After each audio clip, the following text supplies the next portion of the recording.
Hi, this is Romola, and this is a review of this card deck, Sacred Geometry Oracle book and card deck by John Michael Greer.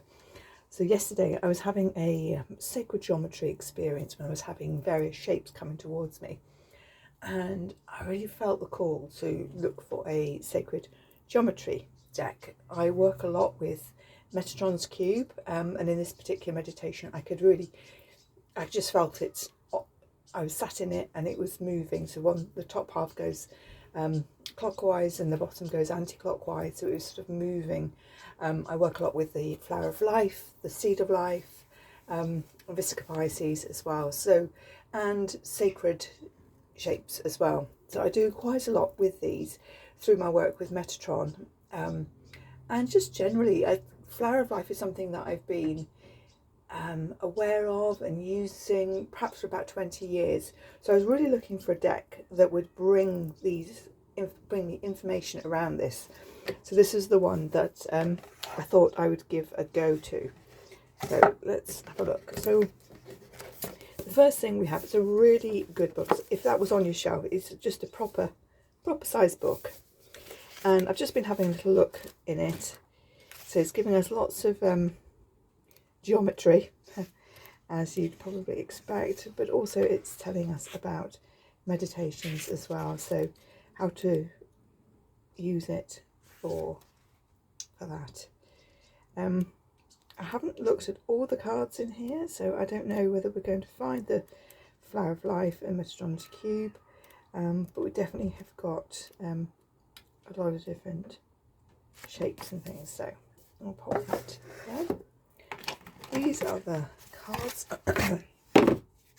Really simple. So they've got a very standard little shape on the back, and then let's have a look through. So we've got unmarked card, and we have potentiality and hiddenness.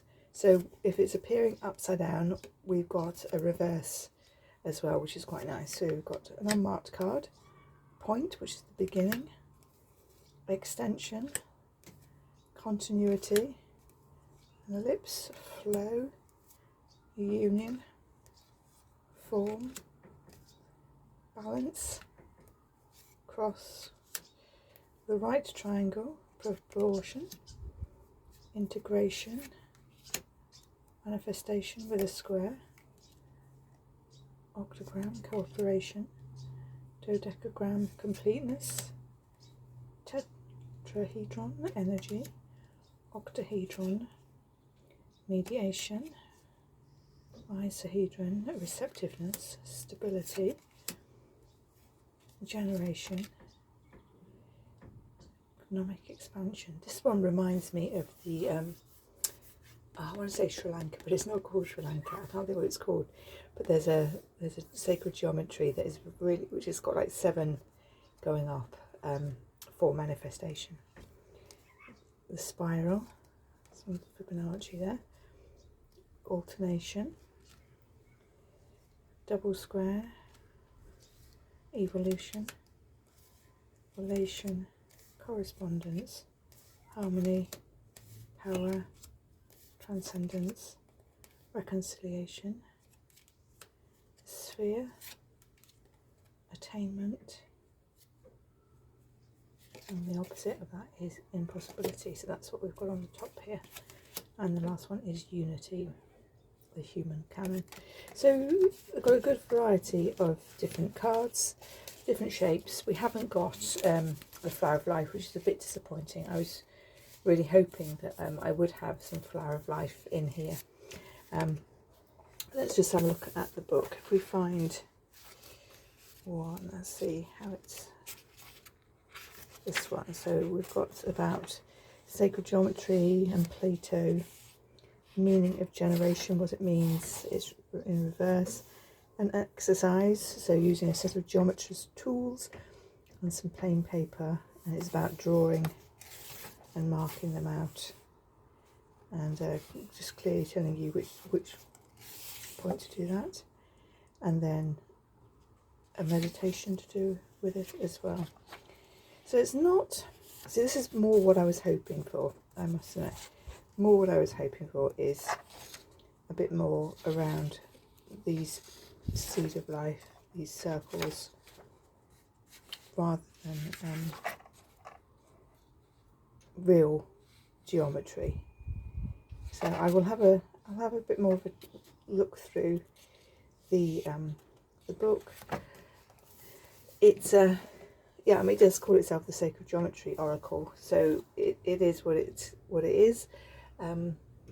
Just to say, just a bit disappointed that there aren't any Flower of Life, and Mestron's Cube isn't in here as well. You've got the basic platonics that build up to these, but not the what I would really call in as sacred geometry, the sacred symbols that we get through with those.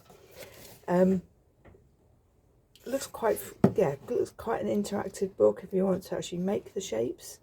It's telling you how to draw them. It's telling you how to make them, cut them from paper, which is quite interesting. So I've got, let me just show you while we're talking. These are my sacred geometry shapes that I use as part of my Metatron work. And there's a sphere there as well. So these are, yeah, so that's really the Merkaba is one of the top ones that I use as well. The dodecahedron. So they are the shapes, and so I was hoping for a little bit more around that. You never know when you buy a deck really what shapes you're going to be getting in here. This, if you're into your maths, if you're into getting hands-on with sacred geometry and really feeling into it, I can see this being a really useful deck for you. Yeah, so that's my version of it. I thought I'd just do a little read through as the first point. I shall keep looking for a really good sacred geometry oracle. I've got lots of beautiful colours on them, and they're more kaleidoscope, shall we say. But what I was really looking for, like I say, was one that was sort of building up the seed of life to the flower of life, and those different layers. So I couldn't tell from the pictures. But having done this video, I can now share this as part of my on Amazon, and yeah, somebody else can see exactly what they're getting. Thanks very much. Like and subscribe, and see you soon.